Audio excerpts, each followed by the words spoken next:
Bonsoir, bonsoir à toutes et à tous. Bienvenue, quel plaisir de vous retrouver sur El Mararibia pour ce nouveau numéro de Microscope. Nous sommes à une semaine de cette échéance électorale, une présidentielle tant importante pour toute une nation, tout un peuple et toute une jeunesse qui est maintenant dans la rue depuis 2019, que dis-je, depuis des décennies, tout simplement pour un changement de système, pour pouvoir vivre dignement, librement et surtout rester au pays, un pays que nous aimons tant, que les Algériens et les Algériennes aiment tant. Donc nous allons revenir avec nos invités sur le contexte actuel, le climat et l'environnement pendant qu'un peuple est dans un désintérêt total. On le constate dans les rues, pas de couleur d'affiche, pas de meeting, pas de stade, pas de campagne réelle, en tout cas qui crée l'engouement, l'attractivité des Algériens et des Algériennes, c'est-à-dire du peuple, celui qui est concerné par les Algériens.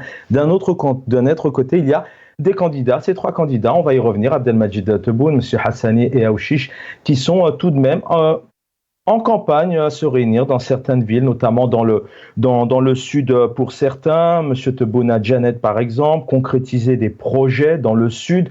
Qu'a-t-il fait depuis 5 ans? C'est une question. M. Aouchiche, du côté du FFS, c'était notamment à El Bouari, entre autres, à Batna, et puis pour le MSP, M. Hassani, qui était hier du côté d'El Oued. On va revenir sur le contexte et puis les ingrédients principaux du pouvoir algérien dans le cadre des élections.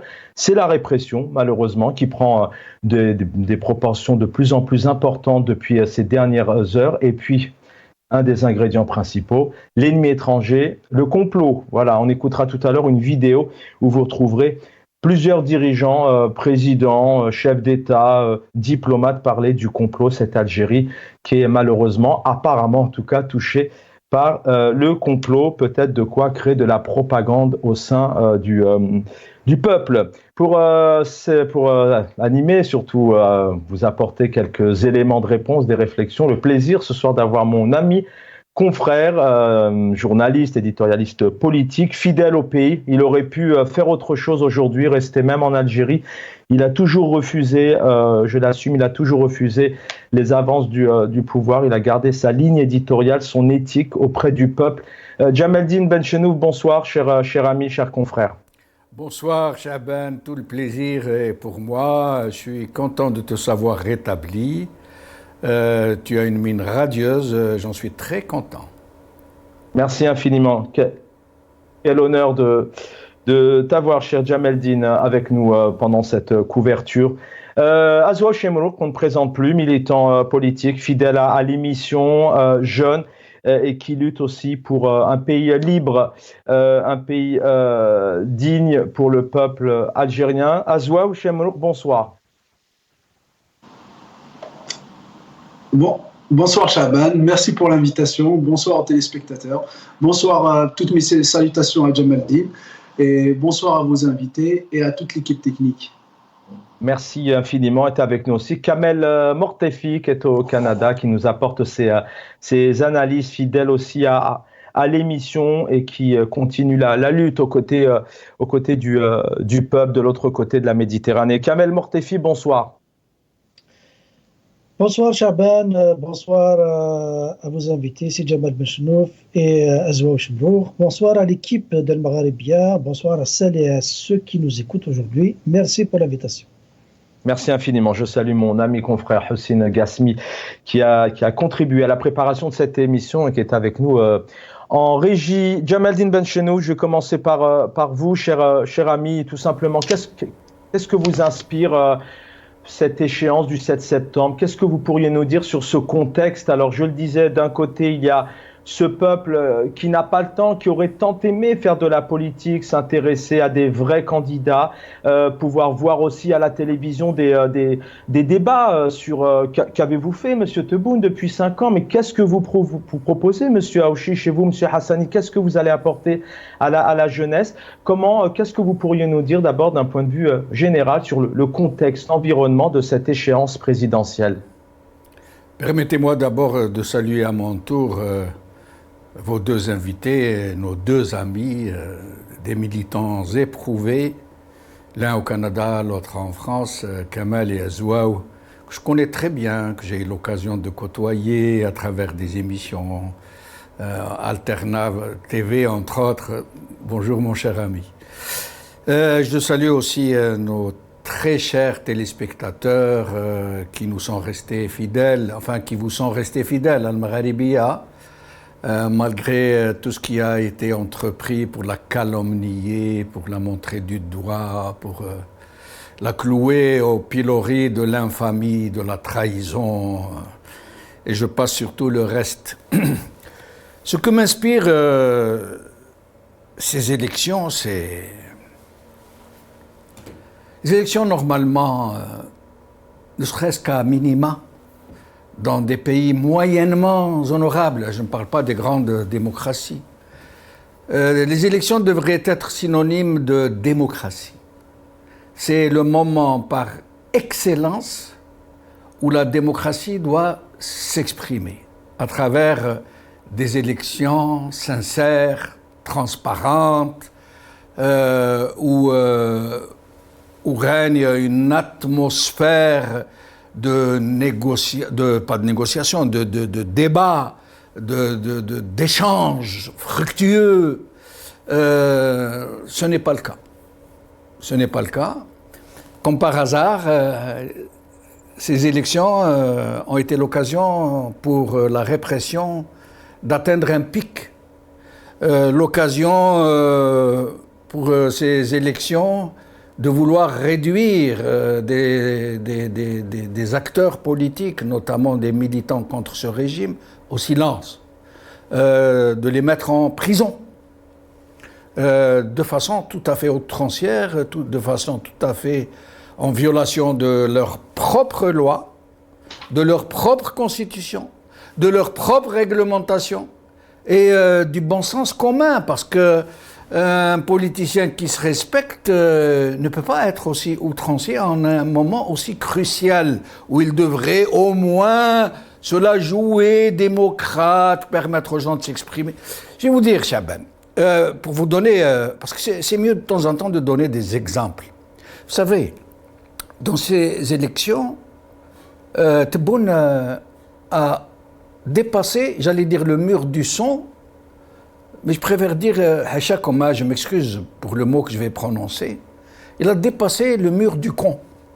Jamais on a vu un président en campagne entre guillemets, parce que tout le monde sait qu'il va être élu, entre guillemets toujours, se prêter à des énormités, comme l'Algérie est devenue la 3e puissance mondiale et ce n'est pas venu comme ça, comme mais il a dit des choses, il a fait des promesses qui lui seront impossibles à tenir, d'une démagogie, d'un populisme, d'une vulgarité. C'est incroyable. Alors, la moindre des choses, Chaban, la moindre des choses aurait été que ces deux concurrents, supposons que ce ne sont pas des lièvres, ce sont des candidats qui, eux aussi, font une campagne électorale dans l'espoir d'être élus. La moindre des choses. Donc toutes les élections moyennement honorables, les candidats, quand leurs concurrents se trompent à ce point qu'ils dépassent le mur du con, ils le contredisent. Ils se servent de son mensonge ou de son outrance pour prouver qu'il n'est pas capable. Ces deux candidats, celui du FFS, celui du MSP, normalement ils disent « Ah mais attention, vous allez élire un fou. Vous allez élire un monsieur qui ne sait pas ce qu'il dit. Oui, il n'est pas à sa première bévue. Il a commis, depuis 5 ans, il y a un véritable florilège d'outrance, de mensonges, de fausses promesses. Pas un des deux n'a prononcé la moindre petite récrimination. C'est comme s'ils étaient complices. Ils ne sont complices, là que pour la galerie. C'est intéressant ce que vous dites, Jamaldine, complices, ou alors ces deux autres candidats sont aussi peut-être victimes de répression, car ils savent très bien aujourd'hui qu'ils ne peuvent pas dire ce qu'ils veulent, car c'est ce que je disais. On aurait aimé voir des débats avec les 3 candidats, par exemple, voilà, et puis, comme vous le dites, ces deux autres candidats sont aussi peut-être victimes, enfin, ils doivent se taire coûte que coûte. Mais dans ce cas, pourquoi ils se présentent alors? S'ils sont dans un tel climat de répression, de menaces, c'est ce qui est le cas, certainement, ils n'ont pas intérêt à faire la moindre petite vaguelette, tout le monde le sait. Mais dans ce cas, pourquoi ils se présentent, pourquoi ils font l'injure au peuple algérien de se présenter et de devenir ainsi complice d'une grosse esbrouffe, d'un carnaval fi d'Chara, et surtout que le régime les a soigneusement choisis. Il a écarté les trois autres parce qu'ils peuvent un peu dissiper la participation. Il les a choisis parce que Zama, ils sont les extrêmes du champ politique. Zama, des islamistes représentés par Hems et des démocrates représentés par le FFS. Les deux formations n'étant plus ce qu'elles ont été ou ce qu'elles osent prétendre être. Le Hems, c'est un islamiste doré sur tranche qui pratique une sorte d'entrisme gentil, douillet, avec des pas de danse. Le FFS n'est plus le FFS d'Aït Ahmed, n'est plus le FFS de cette base militante qui se bat, qui est fidèle à elle-même, à ses grands principes de démocratie, qui combat autant comme ils disent, les intégristes que le régime policier. Ce n'est plus le cas. Mais en plus d'être une insulte à la démocratie, ces élections sont absolument révoltantes. Moi, tout ce que je souhaite, c'est que le peuple algérien puisse donner une leçon de dignité comme celle de 2019. Un boycott massif, et je peux me permettre de le faire parce que je suis là en tant qu'invité et non pas en tant que présentateur, un boycott massif, une opération ville déserte. المهرس في القصبة وفي tous les quartiers populaires, الزغاريت في الليل jusqu'au matin, les klaxons pendant toute la journée. Il faut qu'on leur dise, nous sommes là. C'est nous qui aimons notre pays.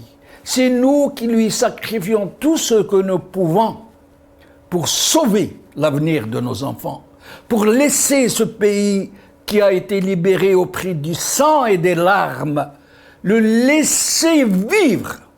Le laisser vivre avec dignité et ne pas nous laisser entraîner par ce régime, et je vais finir pour laisser mes amis s'exprimer, et ne pas, surtout aux Algériens et aux Algériennes, ce régime est comme les poux, il ne peut prospérer comme tous les parasites que dans les endroits sales, que dans les endroits infectés. Il ne peut pas prospérer dans des endroits lumineux, propre, où ça sent bon, et donc nous ne devons pas le laisser nous contaminer. Nous le combattons, mais sans haine. Nous ne sommes pas comme lui. Nous le dénonçons, mais sans calomnie. Nous ne sommes pas comme lui. Nous sommes pied à pied, pouce à pouce contre lui. Nous ne laisserons rien passer, mais avec honneur, avec dignité, sans haine, sans tricherie, sans corruption. Nous sommes des gens intègres qui luttons contre un régime infect, pourri, corrupteur, corrompu, menteur. Donc nous devons, mes chers amis, mes chers compatriotes, nous devons rester, nous ne devons pas laisser nicher dans notre cœur, ni dans notre attitude, ces sentiments noirs et glauques qui animent le régime. La corruption, la méchanceté, la traîtrise, le mal. Ils ont trahi, ils ont torturé, ils ont incarcéré. Et justement, à Chaban, et je vais m'arrêter là, c'est aujourd'hui la journée mondiale des disparitions forcées. Et il faut rappeler que nous sommes aux côtés de nos frères qui ont été abandonnés malheureusement par tout leur peuple. Ils ne sont plus que des dizaines à rester vivants qui réclament la vérité sur les 20 000 disparus. Et là, il n'y a pas polémique. On ne peut pas dire non, c'est des islamistes qui les ont enlevés, comme on parle du terrorisme de manière générale. Ce sont les services de sécurité, tout le monde les a vus, il y a des photos, il y a des matricules de voitures. Et puis, de toute façon, les islamistes terroristes ne peuvent pas entrer au centre-ville d'Alger, ou de Constantine, ou de Batna, ou de Warren, pour enlever des gens tranquilles devant tout le monde. Donc, ces 20 000, rien ne les effacera, et rien n'effacera la souffrance de ceux qui les ont perdus. Et Dieu nous pardonne de ne pas avoir été aux côtés des mamans et des papas et des frères et des sœurs qui ont été abandonnés par nous, qui ont été laissés seuls. Restez avec nous, Jamel-Din, c'était prévu bien évidemment, on l'évoquait avec vous tout à l'heure. Hein. D'ailleurs, Nasser Adoutour et le collectif vous donnent rendez-vous demain, notamment à Paris, du côté de Place de la République pour un rassemblement. Je vous invite à les suivre sur les réseaux sociaux. En parlant de réseaux sociaux, vous avez vu défiler sur les écrans tous nos réseaux sociaux parce que bien évidemment, nous sommes hélas aussi victimes de répression. Le pouvoir algérien a tout fait pour que la chaîne ne puisse plus émettre sur le satellite. Mais vous le savez, aujourd'hui, on est en 2024. Rien n'arrête l'expression, rien n'arrêtera le peuple algérien de dire les choses, de dire ce qu'il pense, de dire la vérité. Vous allez pouvoir continuer à nous suivre en live et en direct sur les réseaux sociaux. Donc, partagez vraiment. En tout cas, la direction de la chaîne fait tout et continue à tout faire pour être à vos côtés. Enfin, à vous donner la parole, comme on dit, nous sommes une humble plateforme pour que vous puissiez vous exprimer. Azouaf Chemlouk est avec nous, Kamel Mortefi est avec nous. Azouaf Chemlouk, une réaction. Vous êtes à Paris, le bilan de Tebboune en dit long depuis 5 ans. On a entendu toutes les énormités pas possibles à tous les niveaux. Je ne peux pas y revenir, vous pouvez y revenir parce que je n'ai pas envie de prendre trop de temps. Mais qu'est-ce que vous pourriez nous dire, vous, comment, en tant que jeune Algérien, vous vivez, même à l'étranger, cette campagne quelque part, dans quelle atmosphère, qu'est-ce qu'elle vous évoque avec ce quotidien de plus en plus difficile pour le peuple algérien? Oui, Chaban, permettez-moi de saluer mon ami Kamel et puis d'apporter ma solidarité et mon ami Jamel-Din également, et d'apporter ma solidarité à la chaîne Magharibia et toutes les femmes et les hommes qui travaillent. Pour répondre à la question, c'est que si on peut résumer la campagne électorale, si on peut l'appeler ainsi, c'est que c'est une campagne de provocation et de chantage. De provocation, c'est-à-dire que les gens ou les acteurs qui soutiennent Tebboune, d'ailleurs, c'est du jamais vu dans les annales politiques, dans toute l'histoire politique, je le pense. C'est que le dauphin des élections, entre guillemets, 2019, qui, en l'occurrence, M. Benguelina, qui était deuxième dans les élections, on le retrouve aujourd'hui soutenir c'est-à-dire Abdelmajid Tebboune. Quand on dit deuxième, ça veut dire c'est la deuxième force politique, c'est-à-dire le premier opposant. C'est déjà jamais vu de voir le premier opposant soutenir, c'est-à-dire celui qui a gagné les élections, entre guillemets. Donc, pour vous dire, c'est-à-dire pour vous donner une image à peu près de l'absurdité de la scène politique algérienne, c'est-à-dire ça ne répond à aucune norme ou à aucune règle politique, malheureusement. Donc, je disais que c'est une campagne provocatrice, c'est-à-dire c'est que c'est les mêmes pratiques de Bouteflika que Abdelmajid Tebboune ne cesse c'est-à-dire de condamner, et même il essaye de construire un récit national, si vous voulez, ou une histoire autour de son prétendu combat contre le clan Bouteflika. Il est arrivé même à dire que il le combattait pendant 10 ans, alors qu'en 2017, il était Premier ministre. C'est-à-dire qu'il ne recule devant rien pour se démarquer de l'ère de Bouteflika.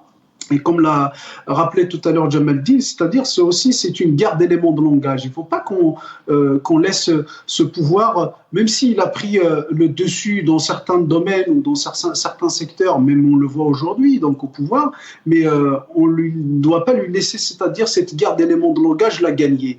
Il faut le rappeler que Tebboune était un commis, était un lieutenant de Bouteflika. Aujourd'hui, ce qui peut caractériser l'Algérie nouvelle Jazaïr Jadida, c'est que c'était les lieutenants de Bouteflika qui sont devenus capitaines aujourd'hui. Donc il faut qu'on rappelle au peuple algérien que Tebboune était un acteur, il a servi le système pendant 50 ans, il a servi Bouteflika pendant 20 ans. Donc cette tentative d'essayer de se démarquer est une vaine tentative. Donc, si vous voulez, cette provocation, ils sont dans les pratiques de l'ère de Bouteflika. tout en sachant que toutes ces pratiques qui ont conduit le peuple algérien à sortir un certain 22 février 2019. Donc, tout en sachant tout ça, il continue à pratiquer. On a vu le cadre, on a vu toutes les pratiques, c'est-à-dire basses de l'ère de Bouteflika.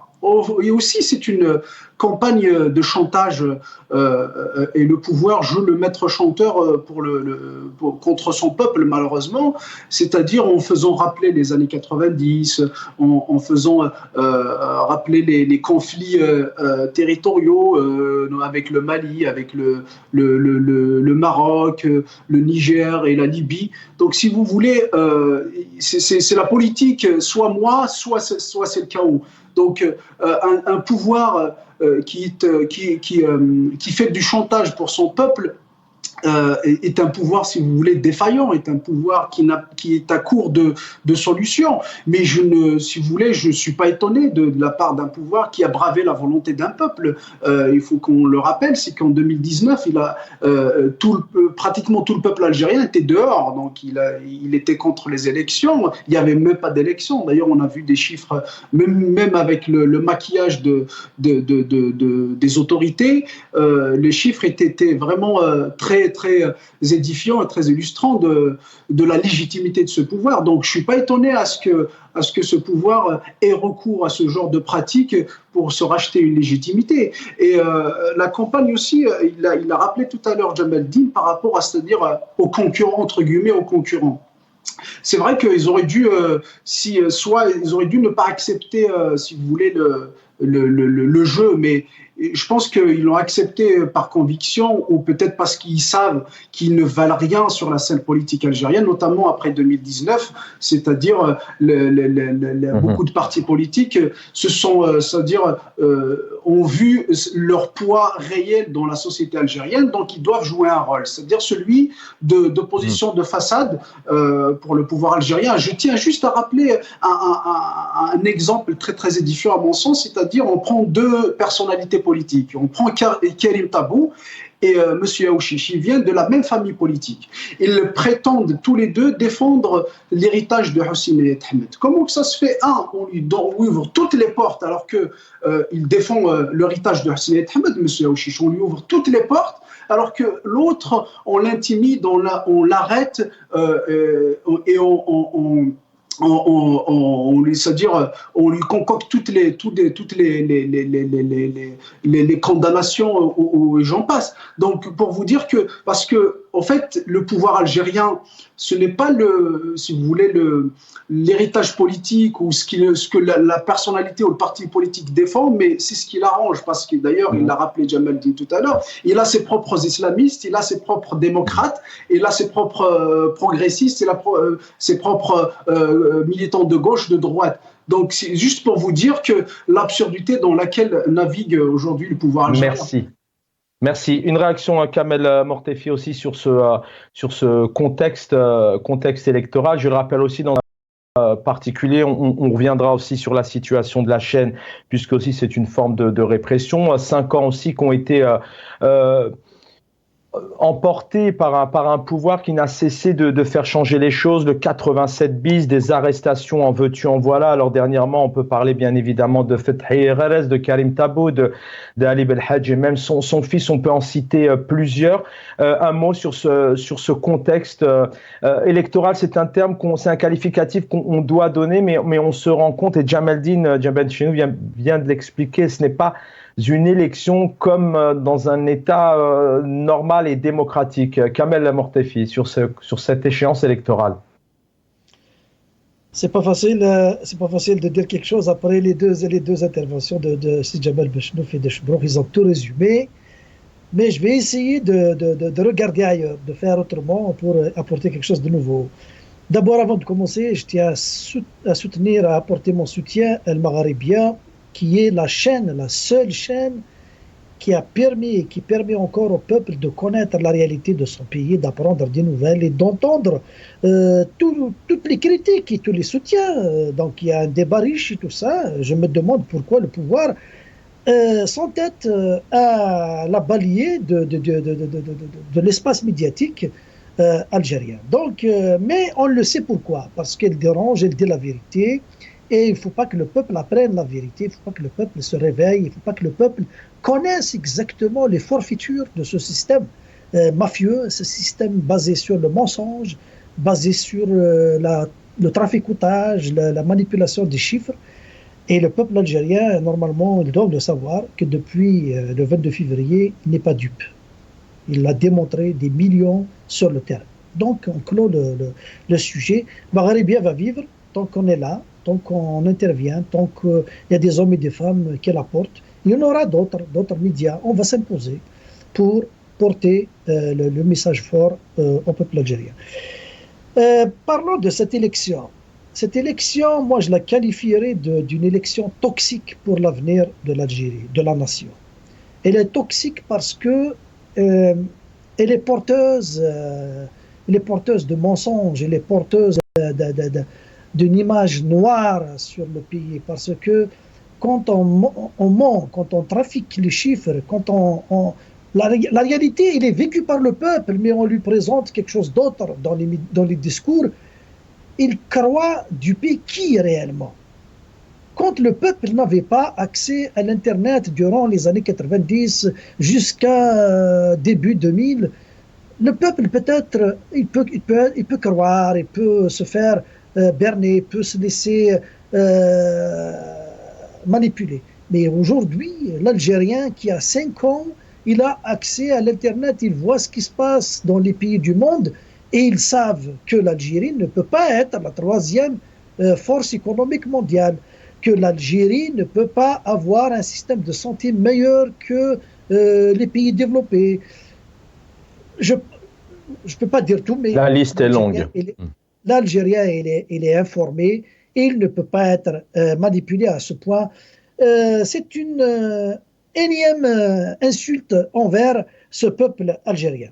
Si ce pouvoir est vraiment fier de ses réalisations, si Tebboune est sûr, il n'est pas dans le déni, il n'est pas atteint de schizophrénie.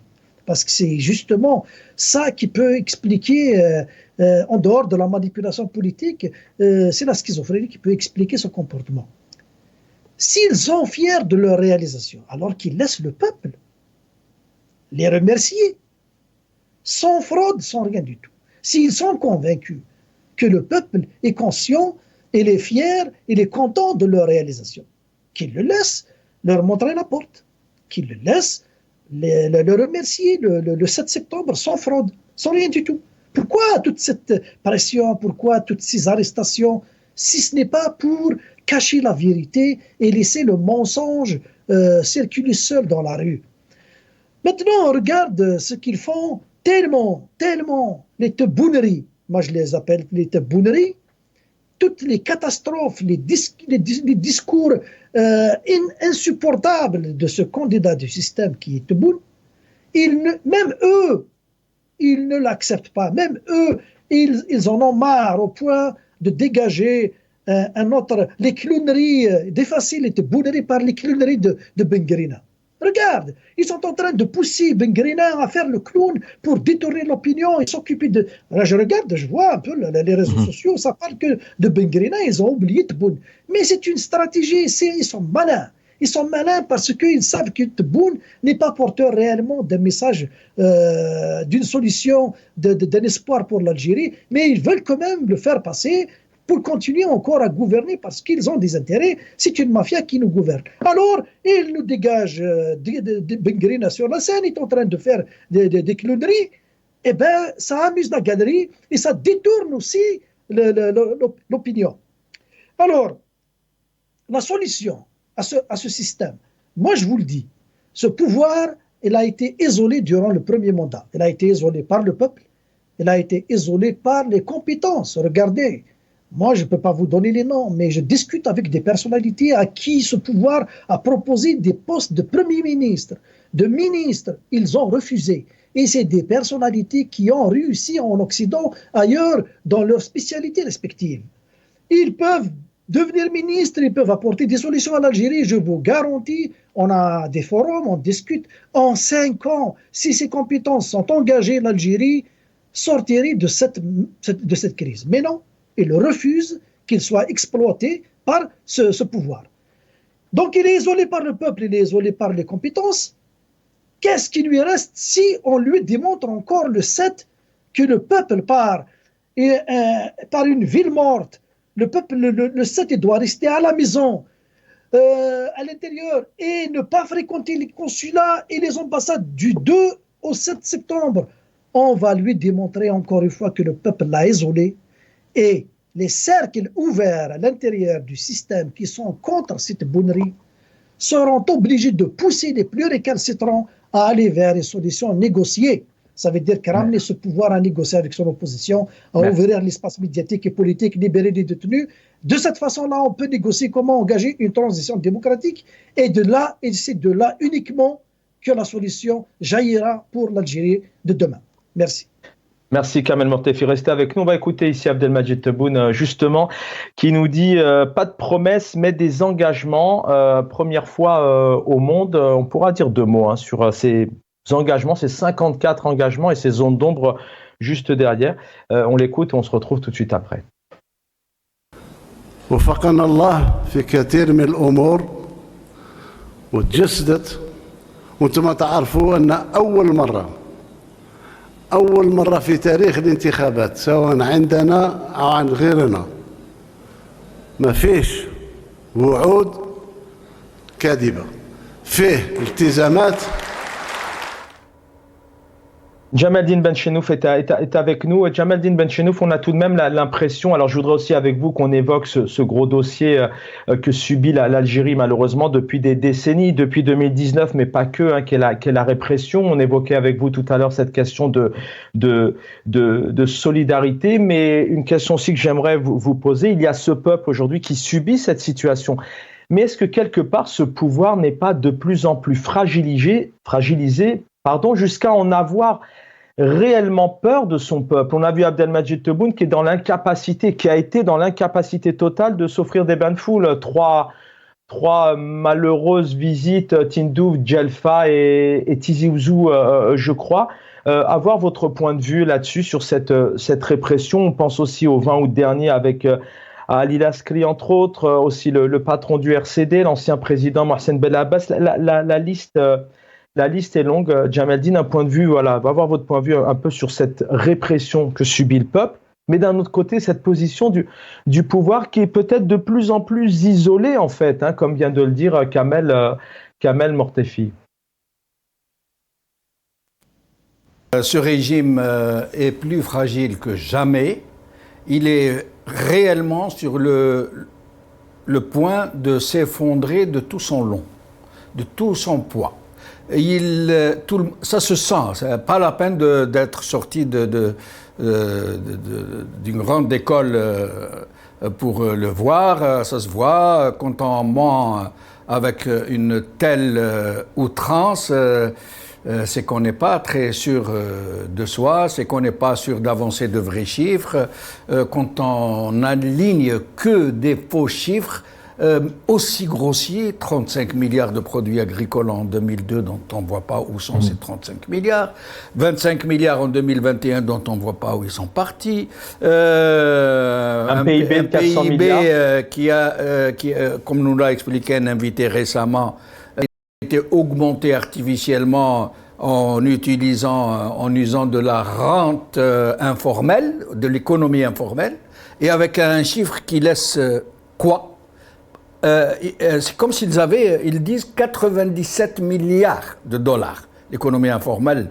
Donc ils ont fait juste un calcul, j'allais dire, financier, combien d'argent a été émis, combien il y en a dans les banques, dans les comptes des sociétés, etc. Donc voilà, c'est du bricolage comme on n'en a jamais vu.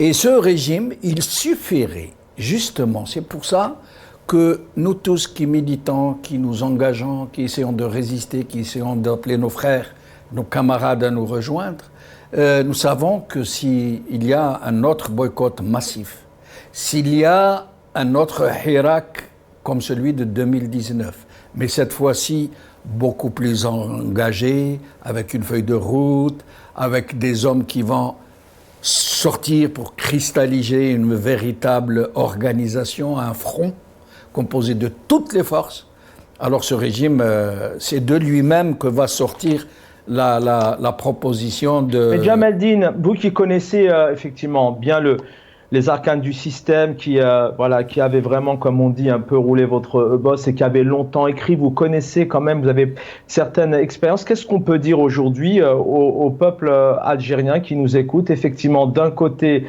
il y a tout de même 5 années, il est fragilisé ce pouvoir et je vous l'accorde, je suis d'accord avec cette analyse, mais il est encore présent. Il est encore présent et on a tout de même un peuple et une jeunesse qui a vu depuis quelques années des frères et sœurs mourir en prison, d'autres incarcérés, d'autres qui sont encore derrière les barreaux et qui n'ont pas encore vu d'avocat, certains qui ont perdu des...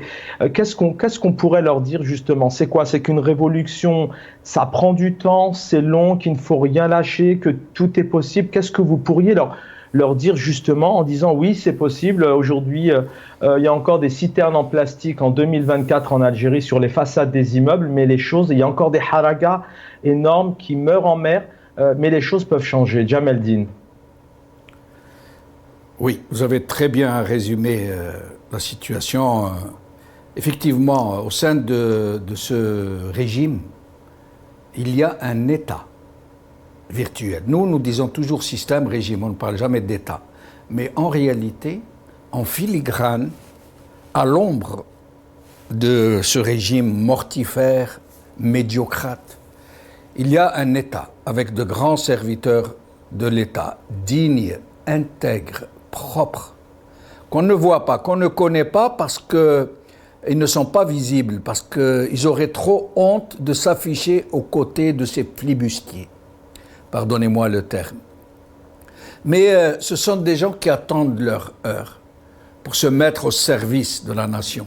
Ils y sont déjà. C'est grâce à eux, et moi je l'ai dit à plusieurs reprises, c'est grâce à eux, quand vous appuyez sur l'interrupteur, il y a de la lumière.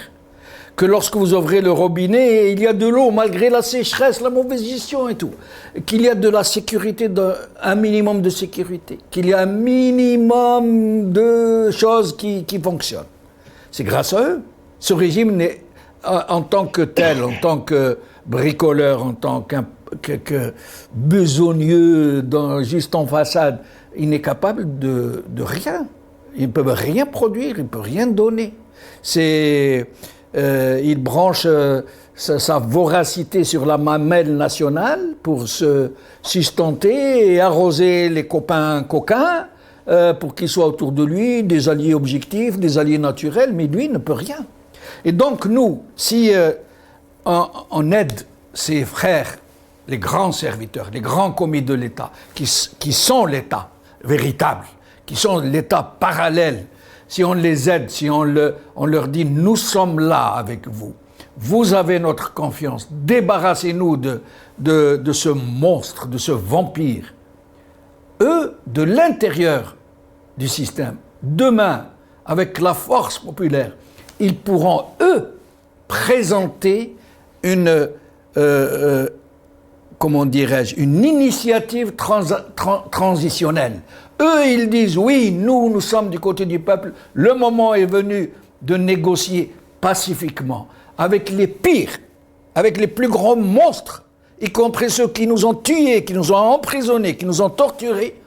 On n'a pas le choix. Le moment est venu de négocier avec eux, de leur faire confiance, de les rassurer, de leur dire « nous n'allons pas vous mettre en prison, nous n'allons pas vous poursuivre, nous allons négocier avec vous les conditions de votre départ, et c'est après tout votre pays, vous aussi, celui de vos enfants, celui de vos ancêtres. Essayons de convaincre toutes vos victimes d'aller vers le grand pardon pour pouvoir enfin... pas reconstruire, parce qu'il n'a jamais été bâti ce pays, ce malheureux pays. Toutes les villes qui sont dans ce pays ont été construites par le colonialisme. Le peu qu'a apporté ce régime, il n'a apporté que de la laideur, la lèpre grise du béton, la rougeole de la brique rouge, la ferraille des fers à béton qui transperce le ciel. Il n'y a rien que ce régime a fait. Mais demain, si nous savons boycotter avec force, de façon mûre, des villes vides, d'une résistance passive qui se met en marche un Hirak comme celui de 2019. Alors ce régime, il n'aura pas d'autre possibilité que de partir. Nous ne l'humilierons pas, nous ne le ferons pas partir par les égouts de l'histoire. On lui demandera seulement de négocier, que l'ancienne parte doucement, que le nouveau arrive doucement, que les représentants du peuple soient élus par le peuple dans de vraies élections. Nous ne voulons pas d'élections où un Chorfi, M. Taba, vienne parler au nom de Dieu pour nous dire nous allons, alors que c'est lui le chef d'orchestre de la fraude. Nous voulons des vraies élections où le peuple peut s'exprimer vraiment dans un cadre démocratique qui puisse rassurer tout le monde. Et c'est ainsi que nous pourrons enfin nous rassembler autour d'un projet aussi noble qui sera prometteur. Et nous serons ensemble à regarder dans la même direction, dans cet horizon d'où va monter le soleil, la lumière de l'aube nouvelle. Maintenant, je sais que j'abuse, que je prends la parole un peu plus que je ne devrais. J'aimerais parler de la répression. Une question que je vous ai posée. Et voilà. Et là, je vous en prie, Jamaldine. Merci, Chaban. Et là, je vais donner le bâton pour me battre, moi, à mes propres amis. Mais je dois le dire. Je ne peux pas passer sur ce qui est en train de se passer. Ce régime nous réprime comme il veut, à l'aise. Il fait comme il veut, sur du billard. Pourquoi? Parce que nous ne sommes pas à l'oppression, à la souffrance, le dhalm de nos propres frères et sœurs qui sont en prison. Ou alors quand on réagit de façon quasi idéologique, comme on nous l'a inséminé vers les années du terrorisme pédagogique. Je vais vous donner un exemple. D'abord, d'une façon générale, les Algériens ne réagissent pas. Ils laissent leurs frères pourrir. Leurs frères qui leur ont tout donné, qui leur ont tout sacrifié. Ils les laissent pourrir en prison. Et leurs familles souffrir de leur absence. Et leurs propres enfants pleurer tous les jours et attendre le retour du papa ou de la maman.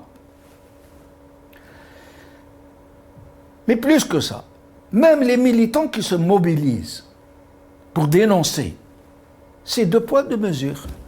Attends comme un exemple.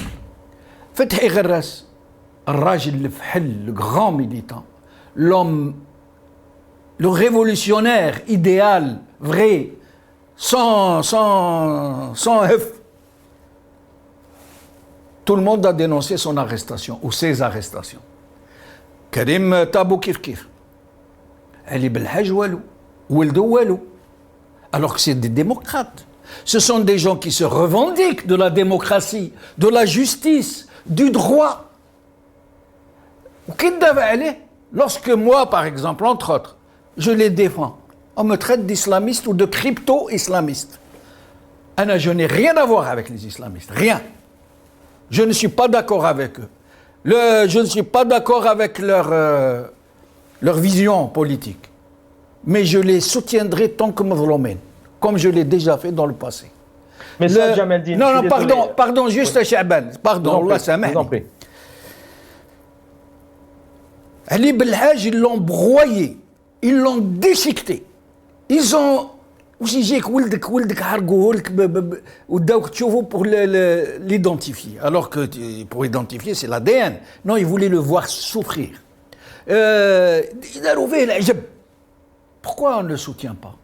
Mais justement, Jamaldine, vous gardez la parole. Pardon, je vais finir. Le MAC, c'est un mouvement séparatiste qui s'assume. D'accord, il faut le combattre avec le droit et la loi. Pourquoi le traiter de terroriste? Pourquoi l'arrêter au nom du 87 bis? Ce ne sont pas des terroristes. Les maquis, ce sont des séparatistes qui s'assument. Et pour le moment, ils sont encore nos compatriotes. Ils voyagent avec un passeport algérien. Ils vivent avec nous. Ils demandent ce qu'ils veulent. On leur fait face politiquement. On essaie... Mais ils n'ont pas recouru à la violence, encore moins au terrorisme. De quel droit vous les condamnez au terrorisme? De quel droit? De quel droit? Ou les prisonniers politiques des années 90 qui ont été jugés par des juges scélérats, qui portaient des coups sur leur visage de torture, qui ont été signalés par des avocats, y compris Rachid Mesli, qui leur a dit « Je demande ishhad, je demande que vous constatiez les blessures que portent ces gens. » Il y en avait même un qui a été présenté avec un œil arraché, il a été énucléé. Daron Belhabs, aujourd'hui, personne n'en parle. Ils sont en train de mourir l'un après l'autre, de cancer. Justement, vous gardez, pardonnez-moi, Kamel Mortefi, pardon, je suis désolé. Mais est-ce que justement, vous parlez de désolidarisation, on en parlait tout à l'heure, vous parlez effectivement de Ali Belhadj par exemple, vous citiez notamment le MAC, il y a aussi Rachad, mais est-ce que justement le fait que le peuple, quelque part, il y ait cette désolidarisation, est-ce que ça n'a pas été quelque part instrumentalisé à un moment donné? Alors, une petite réponse rapide, parce que je sais que vous pourriez en faire, vous pourriez en faire toute une conférence, mais est-ce que quelque part le pouvoir algérien aujourd'hui, on va y venir d'ailleurs, on va parler de ce complot, le complot et la traîtrise et le complot, c'est un des ingrédients principaux du pouvoir. Il a tout fait pour dire que le MAC était responsable des feux, que Rachad était responsable des feux.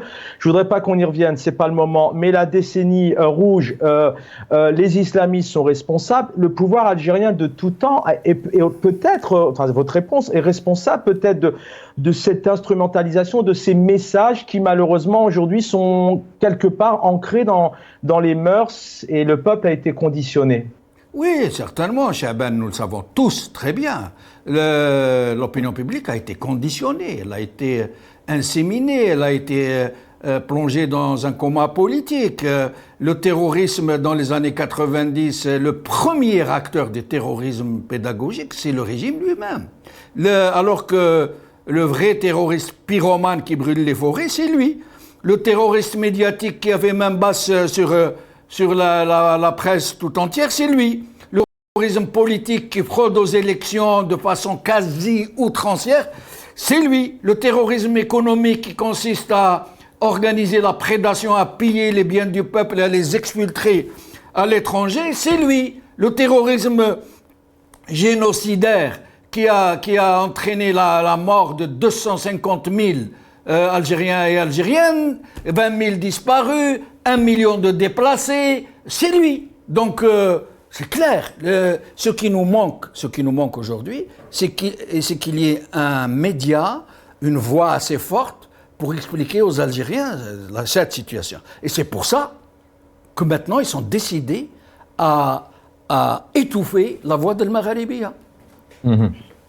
Merci Jamaldine Benchouf. Restez avec nous. C'est important de vous avoir et les téléspectateurs avaient aussi besoin de vous entendre. On va donner la parole à nos deux autres invités, notamment sur cet axe qui est très important, qui est présent, c'est la répression. Est-ce que demain, je peux boycotter? Est-ce que demain, je peux avoir des pancartes, système dégage et Tahawgar par exemple? On y revient, mais je voudrais aussi qu'on écoute ces différents responsables de tout temps. Le complot, on en parle depuis, le pouvoir en parle à la télé, dans sa télévision, depuis maintenant plusieurs décennies. لإحباط ما يحاك ضده من مؤامرات ودسائس تستهدف وحداتنا الترابية والشعبية. فيه مؤامرة اللي زعزعت الاستقرار، هذه معروفة. أقول بأن قوى الشر تتربص السوء بالجزائر. من مؤامرة تستهدف الجزائر شعبا ودولة. تعرضت بلادنا خلالها لمؤامرات خطيرة بهدف ضرب استقرار الجزائر. هناك مؤامرة تحاك في الخفاء ضد الجزائر مشابهة. الجزائر مستهدفة تريد ضرب استقرار البلاد. اليوم الجزائر أصبحت مستهدفة بعدوان، لأن الجزائر مقصودة من الخارج. أن الجزائر مستهدفة. الجزائر مستهدفة لأنها هزمت أكبر قوة وأخرجتها. الجزائر يعني مهددة، أصبحت هدف. الجزائر مستهدفة. الجزائر مستهدفة. الجزائر أيضا مستهدفة. مستهدفة بقوة. الجزائر مستهدفة.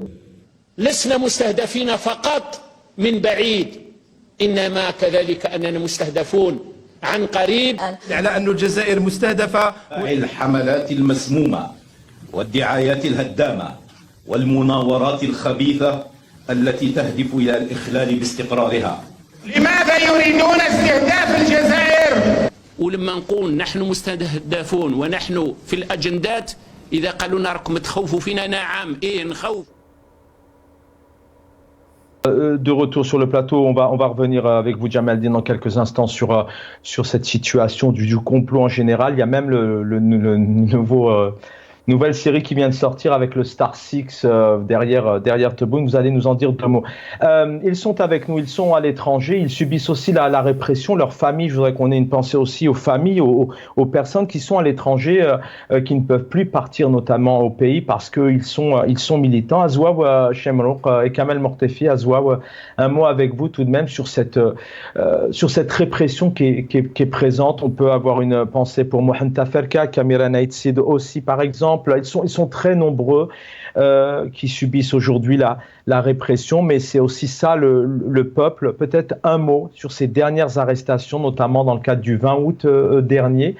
On voit que le régime met le paquet pour que le 7 août, tout le monde puisse malheureusement fermer sa bouche et ne pas s'exprimer. Azouaw Chemrouk. Oui, vous m'entendez? Très bien. Très bien. Oui, donc je tiens à apporter ma solidarité aux détenus, à tous ceux qui subissent les intimidations de ce pouvoir algérien. Bon, c'est vrai que ceux qui sont à l'étranger la subissent moins. Donc c'est vrai qu'on subit, mais nous, si on compare à ceux qui vivent à l'intérieur du pays, aux prisonniers, c'est-à-dire nous on subit rien, quasiment rien quoi. Donc on est à peu près en liberté si vous voulez, même si on a cette volonté, cette fougue, ardeur d'aller visiter notre pays. Mais voilà, donc on s'estime heureux par rapport à. Mais j'aimerais bien avoir l'idéalisme de mon ami Jamaldine, mais on est dans une situation politique, c'est-à-dire qu'on va essayer d'être un peu réaliste. Vous savez, c'est qu'on me demande souvent, c'est-à-dire par rapport, c'est-à-dire quand on me demande pourquoi on milite, pourquoi on continue à militer malgré toutes ces intimidations, malgré, c'est-à-dire cette peur d'aller rentrer au pays et tout, mais je réponds toujours, c'est que moi je sors pour mes convictions, parce que si je sors pour, c'est-à-dire on me dit toujours que ce peuple ne mérite pas. C'est vrai que quand on fait une analyse un peu objective, c'est que c'est pas tout le peuple qui est héros. D'ailleurs, on a tendance à nous vendre, c'est-à-dire un seul héros, le peuple, qui est la devise du pouvoir, qui a pris le pouvoir, c'est-à-dire le lendemain de 62, de l'indépendance, c'est-à-dire un peu pour maquiller les exploits des autres. Donc, si vous voulez, on dit un seul héros, le peuple. Moi, j'y crois pas du tout. Je sais qu'il y a, parmi ce peuple, il y a ceux qui ont donné leur vie, ceux qui ont fait beaucoup plus que d'autres. Il y en a ceux qui ont vendu Ba'ul Qadiyya, comme on le dit d'une manière triviale. C'est vrai, c'est tout ça, mais un militant... En tant que militant, je me dis toujours, je sors pour mes idées, c'est-à-dire que, et je ne serai pas déçu par mes idées. Parce que si on regarde le peuple, c'est vrai que parmi le peuple, il y a des franges qui, on peut dire qu'ils ne méritent pas, mais c'est ça un militant. Donc il faut qu'on s'y tienne à ça. Et puis, il y a une chose qui est très importante, c'est vrai qu'elle a parlé de la solidarité sélective, mais malheureusement, on n'y peut rien. Pourquoi? Parce que c'est ça la nature humaine. La nature humaine, il est, si vous voulez, tiraillé par plusieurs forces. Et d'un militant politique, il doit voir ça d'une manière objective. Ce qu'on peut, à mon sens, exiger à quelqu'un, c'est la justice. Moi, je ne peux pas, honnêtement, je suis progressiste, je ne peux pas exiger à un islamiste d'être solidaire avec moi. Mais, en revanche, je lui exige la justice, c'est-à-dire un pays où il y a de la justice. Et vice-versa, c'est-à-dire qu'un islamiste ou quelqu'un d'un autre courant ne peut pas exiger de la solidarité. Certes, la solidarité, c'est quelque chose de très important dans l'édification, dans la construction, si vous voulez, c'est-à-dire de ce commun, si vous voulez, parce que dans la nation, il y a le commun, il y a si vous voulez, il y a ce que le peuple a enduré. Mais si on veut y aller de l'avant, je pense qu'on peut exiger de la justice. La justice, oui. Ça, il faut pas qu'on soit intransigeant là-dessus. Mais c'est vrai, c'est qu'on aurait souhaité être idéaliste, malheureusement, on ne peut pas l'être avec tous les Algériens. Et si on regarde tout ça, c'est-à-dire qu'on ne peut pas y aller loin. Donc c'est pour ça que Jamaldine a parlé de l'organisation. Certes, c'est pour ça que le pouvoir algérien, il a peur de l'organisation, tout ce qui est organisation. Parce que seule l'organisation peut l'amener à disparaître. Et avec l'organisation, ça nous permet une certaine maturation et une certaine maturité politique. Et avec cette maturité politique, on peut y aller vers les autres courants et construire un compromis. Un citoyen lambda, il ne peut pas y aller construire un compromis avec d'autres courants, mais un politicien ou un militant politique mature politiquement, il peut y aller vers d'autres courants diamétralement opposés, vers d'autres idéologies pour aller construire une Algérie de demain. Et ça fait peur au pouvoir. D'ailleurs, tous les militants qui essayent d'être un peu la passerelle entre les Algériens arrêtent, soit ils sont à l'étranger, c'est-à-dire ils sont exilés.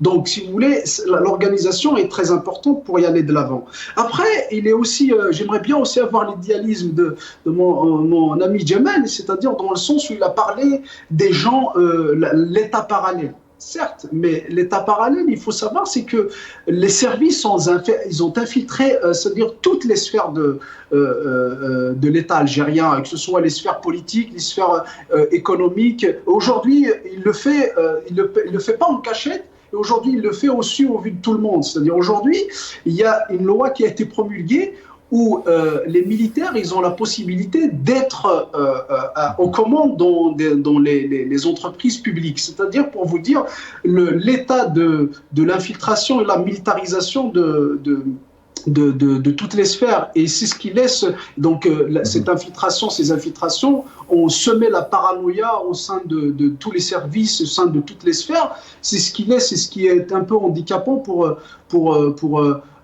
ouvrir ou laisser le champ libre à ces gens-là. Et du coup, quand on parle de la répression, certes, mais il faut le savoir, c'est que moi, ça ne m'étonne pas parce que il y a si vous voulez, c'est que nous, de notre côté, certes, on est responsable en tant que peuple, en tant que composante politique, on est responsable, mais le pouvoir reste le premier responsable et le premier coupable de ce qui se passe aujourd'hui en Algérie.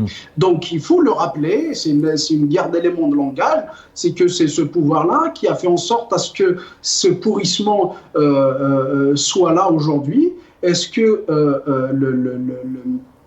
c'est-à-dire cette situation politique soit ainsi. Mais moi, ça ne m'étonne pas de la part de ce pouvoir. Il faut le rappeler, je termine là-dessus, c'est que le pouvoir, il n'a pas peur du peuple, c'est-à-dire d'une manière... En fait, il a peur du peuple, que le peuple se soulève, mais en réalité, il a peur que les autres clans instrumentalisent le soulèvement d'un peuple pour venir, c'est-à-dire les emprisonner, un peu ce qui s'est passé avec Bouteflika. Bouteflika, c'est-à-dire le Gaïd Salah, il a profité du soulèvement d'un peuple pour évincer un autre clan. Donc en réalité, Tebboune, ou le clan qui est au pouvoir aujourd'hui, il a peur que le peuple se soulève, donc il ne faut pas qu'il lui donne aucune lueur d'espoir, aucune brèche pour que ce peuple se soulève, parce qu'il sait très bien qu'il y a des clans à l'intérieur qui guettent la moindre brèche et la moindre pour l'effacer.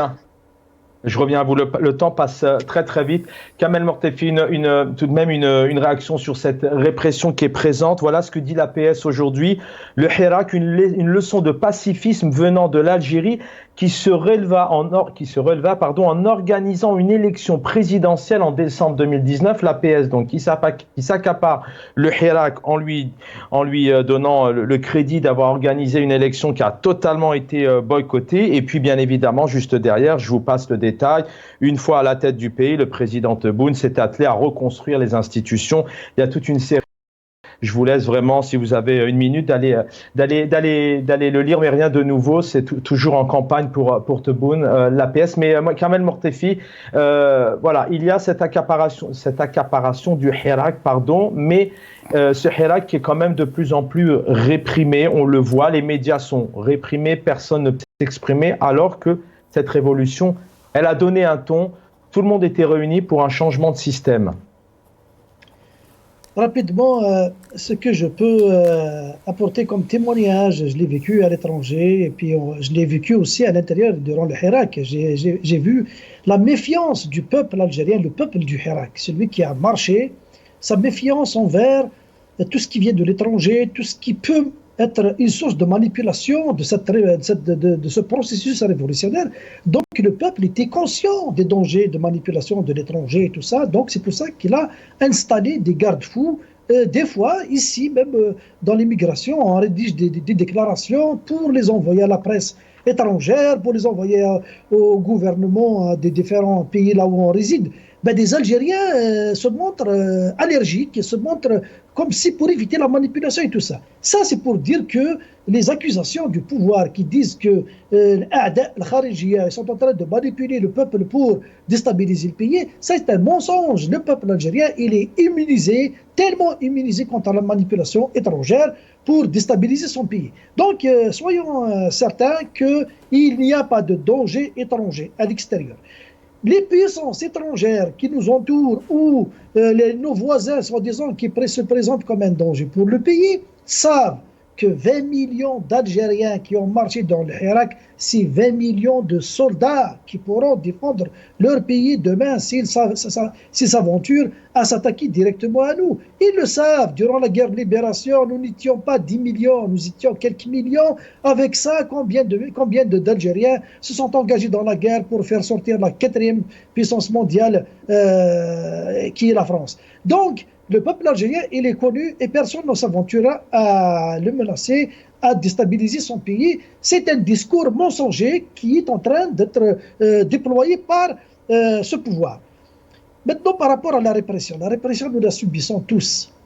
Nous la subissons tous et nous devons tous, je pense que nous avons tous tiré des leçons de l'histoire. Aujourd'hui, nos jeunes ils doivent savoir que les discours menaçants ne sont pas porteurs. Non.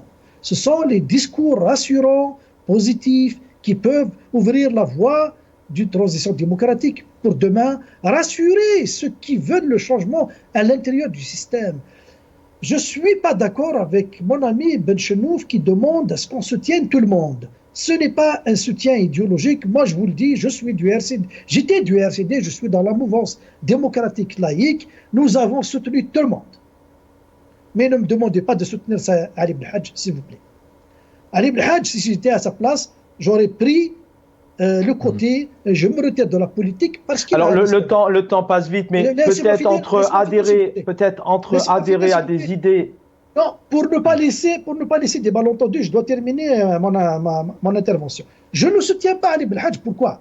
Je revendique la justice pour lui s'il a fait quelque chose, qu'il soit jugé de manière à ce que la justice, uniquement la justice. Mais soutenir Ali Ibn Hajj, je suis désolé, je ne peux pas, je ne peux pas suivre tous ces discours qu'il fait sur YouTube. Je ne sais pas qu'est-ce qu'il a dit. Mais si je m'en tiens à ce qu'il a dit durant les années 90, qui le rende responsable de la décennie noire, entre autres, lui, je ne peux pas aujourd'hui le soutenir. Je suis désolé. La question est là, Kamel Mortefi, entre adhérer à un parti, soutenir ses idées, c'est une chose, mais peut-être être solidaire avec un homme ou une femme, en général d'ailleurs, peut-être pas politique ou pas, écrivain. Il y a des écrivains qui ont été emprisonnés, des journalistes qui sont d'ailleurs emprisonnés. Je voudrais saluer d'ailleurs notre ami Hassan El-Qadi. Je peux garantir Ben Naoum, j'ai soutenu Ben Naoum, qui du Coran islamiste, j'ai soutenu des militants de Rachid, je les ai soutenus parce que je connais leur discours. Mais Ali Ibn Hajj, je ne connais pas son discours jusqu'à maintenant, et si je m'en tiens à son ancien discours, il n'aura pas mon soutien, je suis désolé, mais je lui souhaite la justice, qu'il soit jugé s'il a fait quelque chose. Je crois que c'est vraiment... S'il n'a pas fait quelque chose, qu'il soit libéré. C'est vraiment la question, c'est vraiment essayer de voir ces solidarités qu'il y a envers ces femmes et ces hommes qui s'expriment et qui malheureusement sont arrêtés. On pourrait tous les citer, il y en a je crois pas loin de 250, et c'est vrai que pour certains c'est le cas. Après, adhérer aux idées de X, Y, Z, Ça, c'est autre chose. Jamaldine Benchenouf, un dossier qui est vraiment important, c'est encore une fois le complot. Le soir d'Algérie, hier, voilà, clairement, derrière Tebboune est victime d'un complot. Je crois que c'est le Star Six. D'ailleurs, les réseaux sociaux en ont fait toute une série humoristique après Star Wars, c'est Star Six. C'est un ingrédient important, encore une fois, pourquoi? Pour faire de la propagande, pour conditionner, pour... comment vous analysez cette nouvelle carte du pouvoir? C'est un autre coup tordu. Mais d'abord, un mot à Kamel, parce que j'espère qu'on aura l'occasion d'en discuter en profondeur. D'ailleurs, il l'a dit lui-même. Moi, je ne soutiens pas Ali Belhaj. Il a fait l'allusion de son programme, de son discours, de ce qu'il est en train de dire maintenant. Mais je suis contre qu'il soit traité de façon injuste. Vous avez tout dit. C'est ce que j'ai dit, moi. Moi, je ne demande à personne de soutenir Ali Belhaj dans son programme ou dans sa vision politique. Non, juste que s'il est réprimé injustement, qu'il est opprimé, qu'il est madloum kimangoulou, il faut se tenir à ses côtés comme être humain, comme compatriote, comme et exiger l'application de la loi. D'ailleurs, on rappelle que comme les autres, il est arrêté comme les autres. D'ailleurs, Fethi, Hossein, Karim Tabou, parce qu'il fait de la politique, parce qu'il s'exprime. Hein. Il est arrêté pour ça aujourd'hui, parce qu'il écrit les islamistes qui sont... Je vous rappelle par exemple Badreddine Guerfa, qui est en prison en ce moment, avec son fils. Je ne sais pas son fils, je crois qu'il est sorti. Il a toujours défendu les démocrates. Oui. Pourtant, c'est un islamiste très convaincu, c'était un cadre du fils. Mais Hassol, pour répondre à votre question, Chaban, il nous reste 6 minutes. Très vite. Chauffe, le complot, d'abord, il est sorti dans un seul journal. C'est très étrange, l'expression. Ça veut dire que généralement, des choses comme ça, des dahdouhiyettes, il y a une instruction qui descend d'en haut vers tous les journaux pour en parler, pour faire chorus. Or là, il n'y a que le Soir d'Algérie qui... Et encore dans une version papier, dans une version internet, c'est très louche. Le titre est extraordinaire, mais le contenu, il n'y a rien. Ils disent, le titre, c'est le complot Star Six contre la réélection de Tebboune, pas contre l'Algérie. Et à l'intérieur, dans le corps du texte, il n'y a rien. Ils disent même pas leurs sources, alors qu'ils disent des choses... Alors, qui sont les puissances accusées par ce brûlot en pleine élection? Le Maroc, la France, l'Israël et les Émirats arabes unis. Et le nom de code, très important, de l'opération, elle s'appelle comment? Star Six. Alors, qu'est-ce que ça suggère? Parce que ce genre d'esbrouf, c'est plus subliminal, c'est plus de la suggestion que de l'information objective. Star Six, c'est 2 objectifs. D'abord, l'étoile à 6 branches d'un des pays collaborateurs, l'étoile à 6 branches d'Israël. Le deuxième Star Six, c'est quoi? C'est Mohamed VI. Ça veut dire le Maroc et Israël concoctent une opération. Et qui est présent? La France. Et qui est présent? Les Émirats arabes unis. Qui, même en tant qu'alliés d'Israël, ne peuvent pas accepter un nom de code qui les compromette à ce point. Star Six, étoile à 6 branches, les alliés d'Israël contre un pays musulman, ouvertement, en affichant le nom de code. Le Maroc, pareil. Il ne peut pas accepter ça. Ne serait-ce que par rapport à sa propre population, qui est déjà très mécontente pour ce qui est de cette histoire avec Israël, la normalisation. La France, encore pire, c'est impossible que la France puisse, à supposer qu'elle est à l'origine de ce complot, impossible que la France, un État qui réfléchit à la moindre petite allusion, à l'ombre d'une allusion, ne peut pas accepter un nom de code pareil. Star Six, Star 6, étoile de David d'un côté, Mohamed VI. C'est surtout que l'Algérie, malgré tous les différends et les contentieux, reste un partenaire d'une importance capitale pour la France. Donc c'est vous dire que ces gens ne reculent devant rien. Sauf que cette fois-ci, j'ai l'impression qu'il y a un coup tordu, non pas contre une partie du régime, contre une partie du régime. La preuve, ce journal, Le Soir d'Algérie, il vient d'humilier de façon extrêmement tonitruante les services secrets algériens. Puisque lui, un simple journal, avec Zama ses investigations, il a réussi à soulever le couvercle sur un complot aussi important, chose que les services de sécurité n'ont pas réussi à faire. Et je m'arrêterai là, parce qu'il y a beaucoup à dire. Merci, vous y reviendrez dans les prochaines éditions. Merci Jamaldine. Azouab Chemol, quelques mots peut-être sur ce complot. Alors ce 7 septembre, comment vous voyez les choses? C'est maintenant dans une semaine. Ouais, c'est pas étonnant d'un pouvoir totalitaire et dictatorial tel que le nôtre.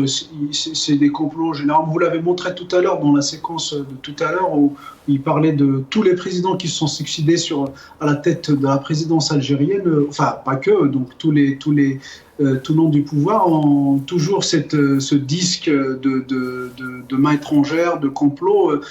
Si vous voulez, c'est digne d'un régime soviétique dictatorial. C'est pas étonnant de la part de ce pouvoir.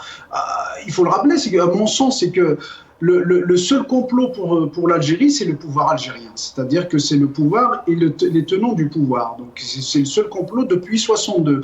D'ailleurs, on voit aujourd'hui la réalité de l'Algérie sur toutes les scènes, malheureusement. Des milliers de haragas, de tout, des répressions politiques, économiques, partout. Donc on voit la situation algérienne aujourd'hui. Ça en dit long sur le vrai complot qui a été concocté contre l'Algérie.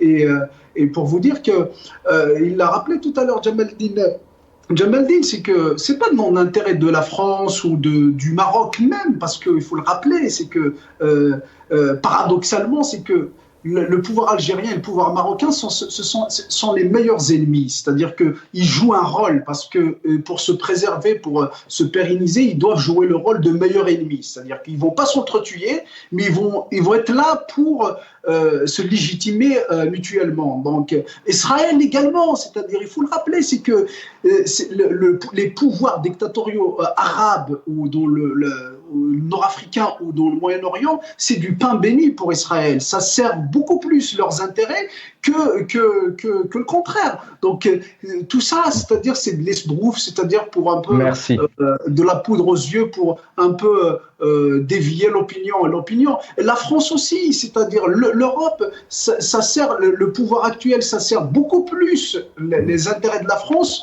ou les intérêts américains ou les intérêts d'autres puissances qu'une véritable démocratie. Parce que si on avait une véritable démocratie, c'est-à-dire qu'il y aura un traitement d'égal à égal entre les États. Et ça, c'est pas dans l'intérêt de toutes les puissances étrangères, que ce soit démocratique ou pas. Donc, si vous voulez, le système actuel algérien, depuis 62, ça a toujours servi les intérêts d'autres puissances, dont je vois mal pourquoi ils complotent contre le pouvoir qui sert leurs intérêts. Merci. Kamel Mortefi, je sais que vous savez le faire. Une petite minute, vraiment. On vous retrouvera, je l'espère, cette semaine pour revenir sur cette dernière ligne droite. Le mot de la fin, il y a Jamaldine Taleb, mon ami confrère, qui nous attend juste derrière. Je ressens la pression, Chabel. Il n'y a pas de... ce que je veux dire, c'est que ce mensonge-là, ce mensonge de complot envers l'Algérie, c'est un mensonge encore une fois, le peuple, je pense qu'il est conscient de ça.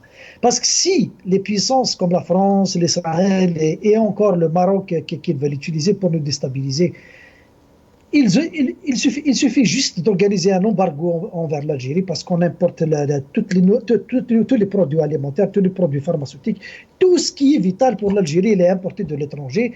Il suffit juste qu'Israël et la France et les autres mettent un peu de pression sur les pays qui vendeurs pour l'Algérie vont organiser un embargo d'une semaine. Ce pouvoir va partir parce que le peuple va réagir, il va rester dans l'incapacité à trouver un produit alimentaire essentiel et les médicaments. Donc, soyons sérieux, ce n'est qu'un autre coup de force pour pousser le peuple à y aller derrière le pouvoir et voter le 7 septembre. Alors, on vous dit, le 7 septembre, s'il vous plaît, restez chez vous. On reste tous chez nous et on doit démontrer à ce pouvoir qu'il est isolé, qu'il est rejeté.